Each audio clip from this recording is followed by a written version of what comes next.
हाय living students, मेरे प्यारे बच्चों, मुकेश सर की क्लास में आपका स्वागत है। देखिए, 12 तारीख में हमारे 12th के जो विद्यार्थी हैं उनका एग्ज़ाम है और उस एग्ज़ाम की वजह से मैंने आपको लॉन्ग आंसर जो लॉन्ग क्वेश्चन और शॉर्ट क्वेश्चन, शॉर्ट की वीडियो हम बाद में देंगे। पहले हम लॉन्ग क्वेश्चन की हम वीडियो दे रहे हैं आपको। तो 12 तारीख में आपको एग्जाम है और ये मैंने आपको जो लॉन्ग क्वेश्चन दिए हैं ये वेरी वेरी इंपॉर्टेंट क्वेश्चन है। आप इन्हें अच्छे से याद कर लेना और अच्छे से नंबर आएंगे आपके। चलिए स्टार्ट करते हैं। मैंने आपको कौन कौन से क्वेश्चन दिए इन्हें एक्सप्लेन कर लेते हैं, आप इन्हें याद कर लेना। पहला क्वेश्चन है, describe the hazard of working in the glass bangles industry. कांच के जो उद्योग धंधे हैं उसमें काम करने वालों को क्या खतरा पैदा होता है, क्योंकि कांच की चूड़ियां बनती हैं फिरोजाबाद जो फेमस है चूड़ियों के लिए, तो वहां पर उसे हाई टेम्परेचर में कांच को पिघलाया जाता है और उस सांचे से चूड़ियां बनाई जाती हैं। तो उनकी उस हाई टेम्परेचर के कारण उनकी आंखें भी बेकार हो जाती हैं। तो उससे क्या क्या खतरा हुआ, बच्चों को क्या इफेक्ट पड़ता था, बड़ों पे क्या इफेक्ट पड़ता था, तो उसके बारे में अच्छे से पढ़ लेना। नेक्स्ट क्वेश्चन है, what did Douglas do to overcome his fear of water.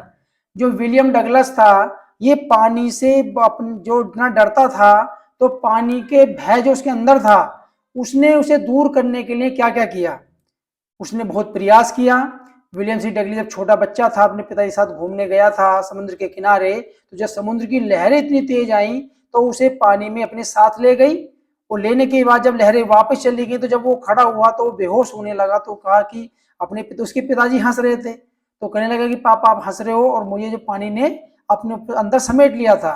तो उसने कहा कि कोई बात नहीं, तो उससे भय खाने लगा। उसकी माता ने उसे डरा दिया कि बेटा पानी से दूर रहो, पानी से बहुत खतरा, डूब जाते हैं बच्चे। तो इसी प्रकार उसके अंदर इतना टेरर पैदा हो गया जिससे कि पानी अगर उसे कहीं दिखाई देता वो तुरंत डर जाता था। लेकिन उसने संघर्षों के साथ पानी से अपने भय को दूर किया और बड़ा हुआ और उसने जो है फिर बहुत लंबी जो बड़ा अच्छा तैराक बना था और उसने कई झीलों को भी पार किया। तो इसी प्रकार उसके बारे में पढ़ना। नेक्स्ट है, give A correct sketch of peddler in the story. Peddler कौन होता है? फेरी वाला।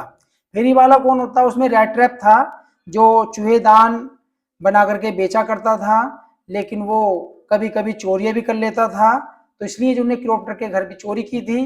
तो इसी प्रकार वो अकेला जहां भी जाता था कहीं चोरी करता था, किसी के कहीं रुक जाता था। तो इसी प्रकार उसने अपना सफर कैसे मतलब जो कष्ट सहा, लेकिन एंड में आकर के उसने चोरी उरी सब बंद कर दी थी। और इसके बारे में आप अच्छे से पढ़ लेना, जो लॉन्ग आंसर आपको जो शॉर्ट लॉन्ग क्वेश्चन लिखवा होगा। तो इसी प्रकार इसके बारे में पढ़ना, ये भी लॉन्ग जो क्वेश्चन हमारा इंपॉर्टेंट है। नेक्स्ट क्वेश्चन है, how did Gandhi ji reach Champaran and how did he solve the problems of farmers. Champaran में गांधी जी जब वहां गए तो वहां के किसानों की समस्याओं को कैसे दूर किया गांधी जी ने, क्योंकि वहां पे चंपारण में एक राजकुमार शुक्ला किसान था, वो बेचारा बहुत परेशान था वहां पर भी। तो वो अपनी समस्याओं को लेकर के गांधी के पास गया था। तो गांधी जी उनके पास उनके साथ जो है चंपारण गए थे, उनकी समस्याओं को सोल्व किया और वहाँ के जो गांव थे तो वहाँ के गांवों को भी उन्होंने खुशहाल बनाया। तो इसके बारे में भी आप पढ़ लेना, क्योंकि ये लोग जो क्वेश्चन है हमारा ये भी इंपॉर्टेंट है। नेक्स्ट फिर आता है सप्लीमेंट्री। हमने 4 क्वेश्चन आपको प्रोच के दे दिए, इन्हें आप याद कर लेना। 100% आएगा तो आपके 7 मार्क्स कोई काटने वाला नहीं है। नेक्स्ट आता है सप्लीमेंट्री में आपका पहला क्वेश्चन है, dry character sketch of mister lamb.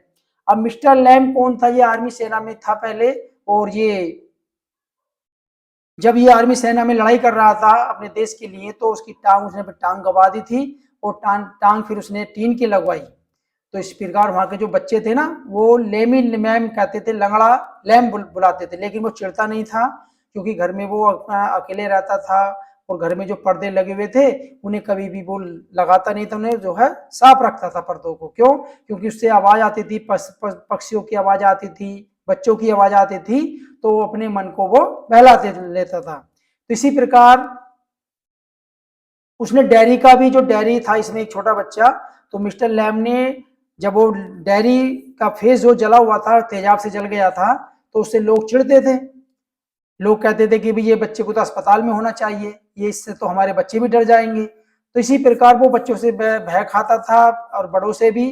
तो इसी प्रकार वो मिस्टर लैम के पास पहुंच गया और उसने इसे डैडी को समझाया कि देखिए मैं भी लंगड़ा हूँ, मैं भी नहीं परेशान होता, लेकिन आपके पास तो दिमाग भी है, आंखें हैं, हाथ है, पैर है, तो आप अच्छे से कुछ भी कर सकते हो, जो नॉर्मल बच्चे हो तो वो भी कर सकते हैं, लेकिन आप इसके पीछे मत जाइए, इससे अपना जीवन बेकार कर लोगे। तो उसके अंदर जो डर था वो दूर किया और उसे अच्छा व्यक्ति बना दिया लड़के को।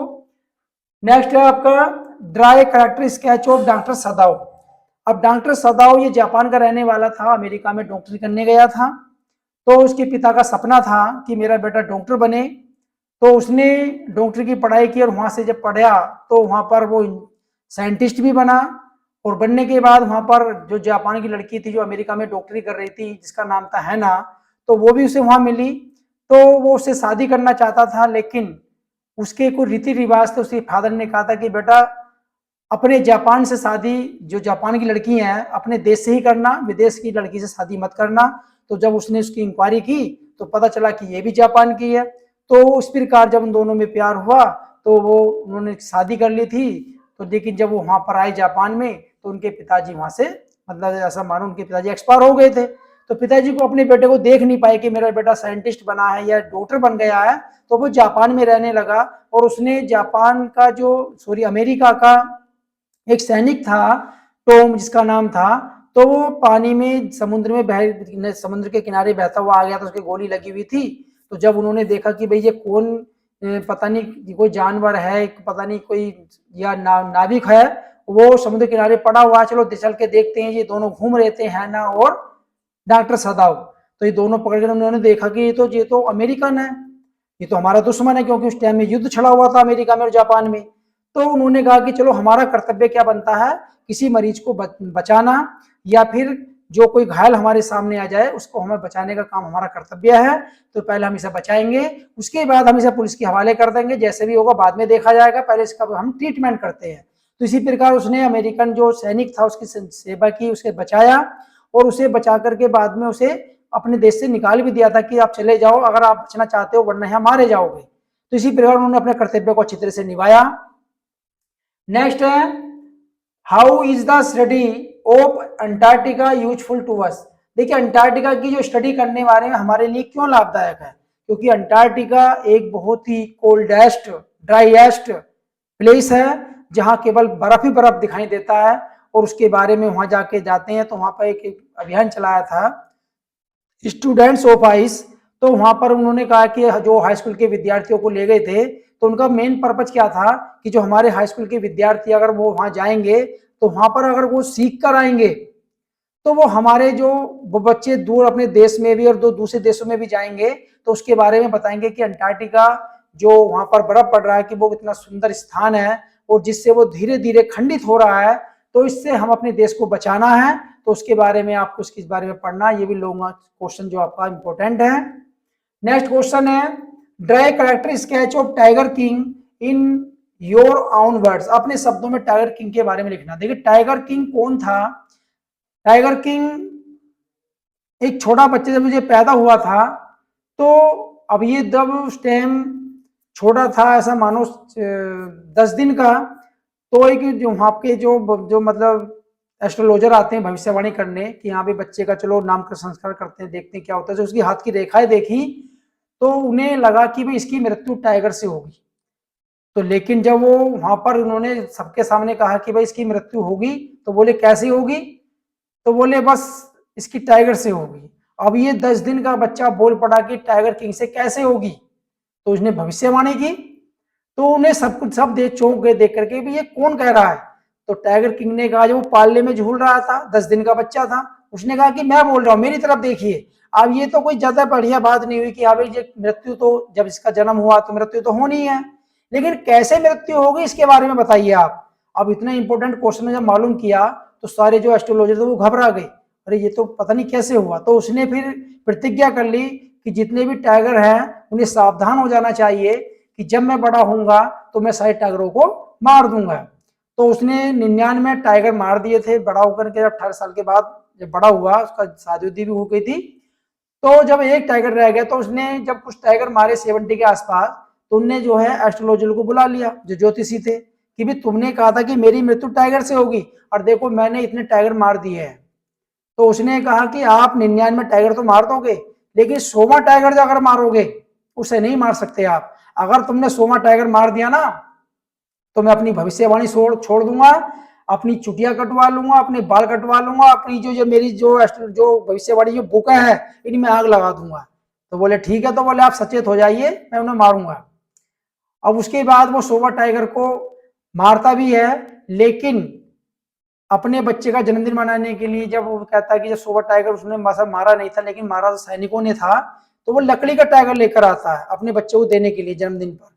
तो लकड़ी के टाइगर से उसके हाथ में फांस लग जाती है, जो धांस बढ़ जाती है, और धीरे धीरे उसके हाथ में क्या हो जाता है, इन्फेक्शन फैल जाता है, और धीरे धीरे पूरी बांह उसके में इन्फेक्शन फैल जाता है, बांह कटवानी पड़ती है। और जब बांह कट जाती है तो धीरे धीरे उसको सर्जन बुलाए जाते हैं मद्रास से, लेकिन उसे नहीं बचा पाते और उसकी मृत्यु हो जाती है। तो इसी प्रकार वो टाइगर ने 100वें टाइगर ने अपने जो सारे टाइगर मारे गए थे उनकी मृत्यु का बदला ले लिया। तो इसी प्रकार ये टाइगर किंग की कहानी थी। आप अच्छे से पढ़ लेना, इसका लॉन्ग आंसर बहुत इंपॉर्टेंट है। फिलहाल मैंने ये लॉन्ग आंसर क्वेश्चन लिखवा दिए हैं। अब मैं चैप्टर बाय चैप्टर जब कहानी बताऊंगा अच्छे से तब वो बात की बात है। फिर आता आपका पोएट्री में सेंट्रल आइडिया। देखो मैंने 3 सेंट्रल आइडिया लिखे हैं, तीनों वेरी वेरी इंपॉर्टेंट हैं आपके। क्यों? क्योंकि तीनों में से आपको रखा हुआ मिलेगा आपको पेपर में, चाहे आप देख लेना। पहला है कीपिंग क्वाइट, ये लिखा है पाब्लो नेरूडा ने, तो कीपिंग क्वाइट के बारे में लिखना है। फिर आपका है a thing of beauty, a thing of वस्तु की सुंदरता के बारे में लिखा है, ये लिखा है जॉन कीट्स ने, ये भी बहुत ये तो वेरी इंपॉर्टेंट सेंट्रल आइडिया है। उसके बाद में रोड साइड स्टैंड, ये लिखा है रॉबर्ट फ्रॉस्ट ने। देखिए रॉबर्ट फ्रॉस्ट भी बहुत अच्छा कवि है, इन्होंने प्रकृति के बारे में ज्यादा लिखा है, तो ये भी इंपॉर्टेंट है हमारा कि रोड के किनारे उन्होंने जो कैसे अपने स्टॉल बनाए थे। तो इसी प्रकार ये आपको मैंने 7 क्वेश्चन, जो 7 मार्क्स का आपका प्रोज का, 7 मार्क्स का आपका सप्लीमेंट्री का, और 4 मार्क्स का आपका पोएट्री का। तो इसी प्रकार आप इन्हें अच्छे से याद कर लेना और 100% आपको इनमें से कोई ना कोई क्वेश्चन मिलेगा, ये मेरा वादा आपसे। तो आप अच्छे से पढ़ना, तैयारी अच्छे से करना, और मैं अगली वीडियो में कुछ और टॉपिक लेकर आऊंगा आपके लिए, इतने अच्छे से इन्हें याद कर लेना, ठीक है? जब तक के लिए